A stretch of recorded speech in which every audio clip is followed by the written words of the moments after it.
Hey, I'm Chad from Power 88.3. I do a morning show for that station in the mornings of all times. And with me is singer-songwriter and professional weightlifter Luke Cyrus. And what exactly is it that you work out on? What do you lift? It doesn't seem like a lot. Well, first of all, it's really, really good to be here. And I lift spirits. Ooh, that was fast. I like that a lot. It works. Via ditties. Via these little songs touching souls. Well, just for starters, I'm kind of curious because I've got this list of, how to do an interview. But it says the first question I should ask are you famous? Got a ribbon at VBS. I was in 4-H.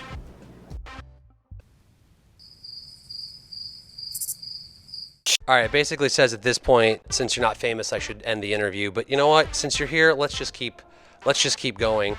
So you're talented. You play a number of instruments. How many instruments do you play? I play about 7 or so. I started on the violin, and because I was homeschooled, and kind of one of the things that homeschoolers do.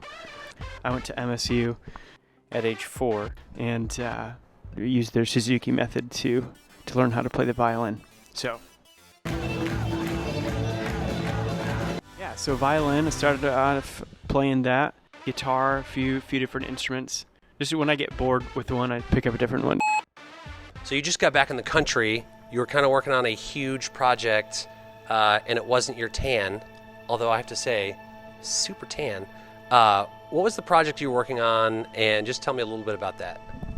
Yeah, so I was in Haiti recently, focused on the Families of the Truth Project. We were working on getting that translated, the video series from English into Creole. So we just actually completed that. How long did that take you? It took about 2 years, and one of the most exciting things I've ever been a part of. The impact that is going to have on so many people, like, do you ever stop and think, like, decades from now, people that will come to know Jesus because of that project that took you 2 years, but like the ripple effect, does that seem any kind of overwhelming at all? It's really exciting to think about. At the end of the day, there's so many pieces of the puzzle kingdom-wise, and I'm just playing a really small part. And but that small part is, it's fun to think about. I try not to think about it too much and just try to move on to the next thing. I just want to be faithful where I'm at. Quick story. I left a radio station in Kansas City, came back to it a few months ago, and was helping them fundraise. And it's something I've never thought about, being a radio personality. This woman came up to us and told us about how her daughter almost committed suicide, but didn't commit suicide because her youngest daughter got saved. And the reason she got saved was because I said something on the radio that impacted her life.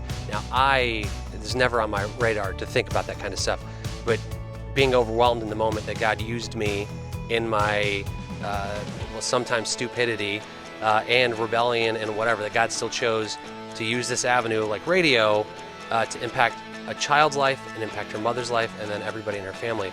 Like, it's overwhelming to me and humbling. And so I imagine, like, helping translate just all the doors that's going to open up for changed lives. For me on this side, like, I can start to see the ripple effect.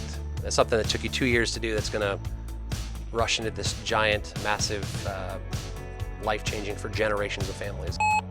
Luke Cyrus, what was it like growing up in Miley Cyrus's shadow? You guys, there's some relation there, yes? Yeah, we're related. Yeah. How distantly? Probably about 100 years ago, however many generations that is, depending on, how young people were when they got married. It was a while ago. Part of the Cyrus family moved to Kentucky, and part of them moved to Tennessee, which is actually the first Cyrus tombstone I ever saw was in Nolensville, Tennessee, just south of Nashville there. So, yeah. So being a singer-songwriter, you've obviously written some songs and you sing some songs. A couple of my favorites would be Ninja Archer, Ode to Overload. And if people have not yet listened to those songs, I'm going to highly encourage that they go and do that because they are fantastic. But if you could just give me a quick overview / recap of those songs and how they got here, that'd be great. Just released a song called Ninja Archer.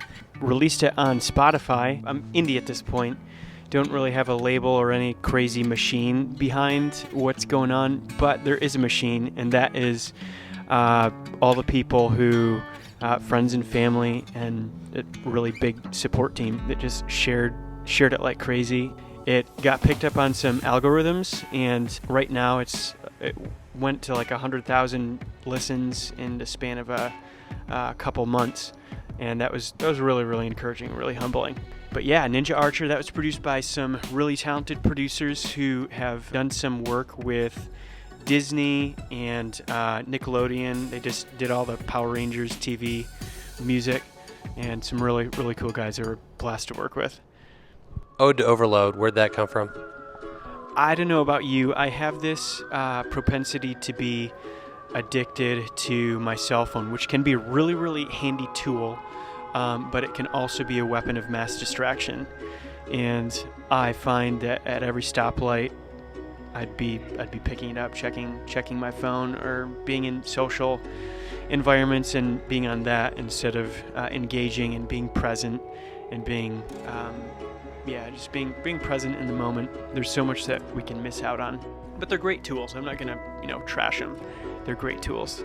I get so much done with my cell phone. You just gotta budget time. There's a line in the song. I've got a lion. I can't even remember my song. I've got a lion by the tail. I've got a weapon that could turn on me instantly. A dragon, a fire breather on my 6, waiting for a chance to burn if I give it to it. So we got to be responsible. We got to just watch out so we don't let the scales tip to an unhealthy usage. I follow you on social media and seen some pretty crazy pictures of you freediving. What's the deepest you've ever been, and why do you do that? So freediving is where you take one breath and you just start swimming as deep as you can. What attracts me to it? I like it for a couple reasons. You get one breath, you got to be sober-minded, and it's helped me I can have a propensity to be kind of ADD and kind of all over the place, but it has helped me center down. When you are 50 feet, 60 feet underwater, your priorities change. How that translates into real life reminds me I only have so many days in life and I want to use them wisely. The deepest that I've been is 55 feet. I want to take it up to 70 feet. I love freediving. I can hold my breath for 4 minutes and 15 seconds above the water, static, dry. Below the water is a different ballgame because you're expending energy and using your strength. Have you ever passed out?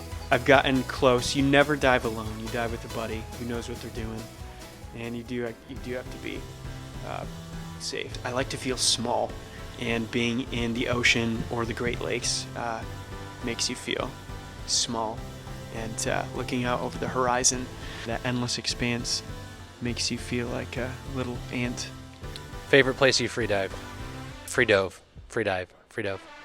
Probably Cozumel. I was hoping to see some sharks, and never did. There are 1,500 shipwrecks on Lake Michigan, and I grew up in Michigan.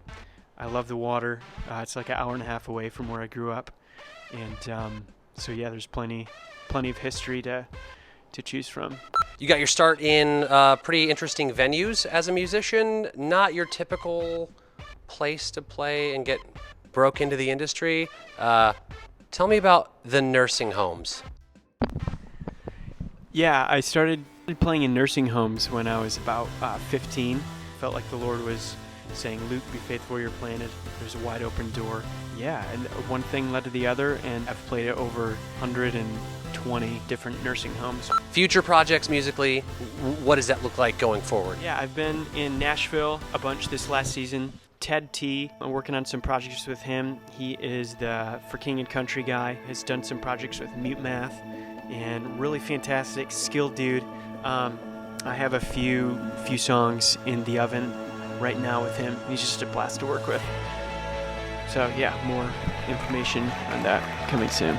So, Luke, again, thanks so much for spending some time with me today, and look forward to seeing what you're going to continue to do on top of the things you've already done, the great music, the great, just behind everything that you do.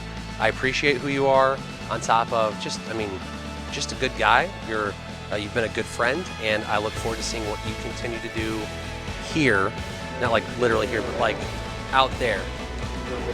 Thanks so much. Thanks for having me on.